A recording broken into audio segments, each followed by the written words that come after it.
வணக்கம் நண்பர்களே, ePro 15 சாஃப்ட்வேரில் அப்டேட் வந்து ரிலீஸ் பண்ணியிருக்காங்க.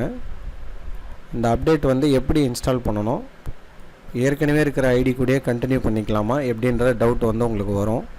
இப்போ வந்து உங்களுக்கு வந்து சாஃப்ட்வேர் லிங்க் கொடுத்ததும் நீங்கள் டவுன்லோட் பண்ணுறீங்க. டவுன்லோட் பண்ணதும் செட்டப் ஃபைல் வந்து இந்த மாதிரி இருக்குது. இதை மேலே வச்சு நீங்கள் டபுள் கிளிக் பண்ணதும் இந்த விண்டோ வந்து ஓப்பன் ஆகும். இதில் நெக்ஸ்ட்டு கொடுக்குறீங்க. நெக்ஸ்ட்டு கொடுத்துட்டு இன்ஸ்டால் கொடுத்துட்டிங்கன்னா உங்களுக்கு வந்து சாஃப்ட்வேர் வந்து ஆட்டோமேட்டிக்காக வந்து ஓப்பன் ஆகிடும். ஸோ இது வந்து சர்வரில் கனெக்ட் ஆகி ஓப்பன் ஆகிற வரைக்கும் நம்ம கொஞ்சம் வெயிட் பண்ணணும். ஸோ நீங்கள் ஃபைனலாக இன்ஸ்டால் பண்ணி முடித்ததும் இங்கே வந்து ஐகான் ePro 15 வந்துடும். இப்போ வந்து நீங்கள் ஏற்கனவே ஆக்டிவேட் பண்ண அந்த மொபைல் நம்பரை தான் நீங்கள் இங்கே கொடுக்கணும்.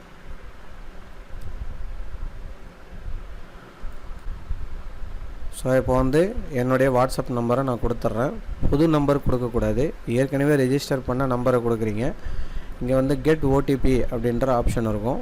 கொடுத்ததும் உங்களுக்கு வந்து உங்கள் வாட்ஸ்அப் நம்பருக்கு வந்து ஓடிபி வரும். இப்போ ஃபியூ செகண்ட்ஸில் வந்ததும் அந்த ஓடிபி வந்து இங்கே கொடுக்குறீங்க. கொடுத்துட்டு வெரிஃபை கொடுக்குறீங்க. இப்போ நிறைய பேர் என்ன பண்ணுறீங்க அப்படின்னு பார்த்தீங்கன்னா, இந்த க்ரீன் கலரில் ரெஜிஸ்டர் நியூன்னு இருக்கும், அங்கே எக்காரணத்தை கொண்டு போகக்கூடாது. நீங்கள் இங்கே வந்து உங்கள் சிஸ்டமுடைய ஐடி வந்து எத்தனை ஐடி வாங்கியிருந்தீங்களோ அத்தனை ஐடி வந்து இங்கே ஷோ ஆகும். அதில் வந்து இங்கே வந்து பார்த்திங்கன்னா நான் என்னோடய ஐடி எல்லாமே நான் டீஆக்டிவேட்டில் இருக்குது. ஆனால் உங்களுக்கு வந்து ஆக்டிவேட்டில் இருக்கும்போது ட்ரூன்னு சொல்லிட்டு காட்டும் ஸ்டேட்டஸ்ன்ற இடத்துல. அப்போ அந்த ட்ரூன்ற இடத்துல வந்து நீங்கள் மவுஸை எடுத்துன்னு போய் ஜஸ்ட் ஒரு கிளிக் பண்ணிங்கன்னா செலக்ட் ஆகிடும். இந்த பாருங்கள், இப்போ இது வேணும்னா இதில் கிளிக் பண்ணுறீங்க. தேர்ட் ஆப்ஷன் ஆக்டிவேட்டில் இருக்குன்னா அதில் கிளிக் பண்ணுறீங்க.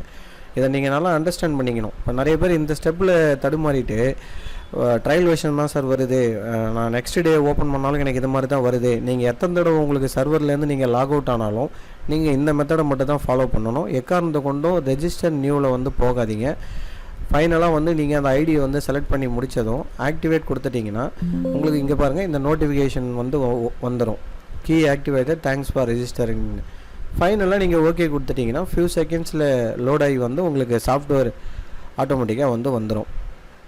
இதுதான் வந்து உங்களுக்கு இன்ஸ்டாலேஷன் மெத்தடு. நீங்கள் ரெஜிஸ்டர் நியூவில் போய்ட்டு மறுபடியும் name, mobile number, email ID, distributor நம்பரில் வந்து என்னோடய நம்பரை செலக்ட் பண்ணிவிட்டு கொடுத்தீங்கன்னா மறுபடியும் புதுசாக தான் வந்து ஐடி வாங்குற மாதிரி இருக்கும். அந்த தப்பை செய்யாதீங்க. ஸோ நான் இந்த சொன்ன மெத்தடை ஃபாலோ பண்ணி பண்ணுங்கள். இந்த மாதிரி வந்து உங்களுக்கு ஓப்பன் ஆகிடும். ஸோ இந்த வீடியோ வந்து உங்களுக்கு பயனுள்ளதாக இருந்திருக்கும். ஸோ தேங்க்யூ ஃபார் வாட்சிங். Please subscribe my channel.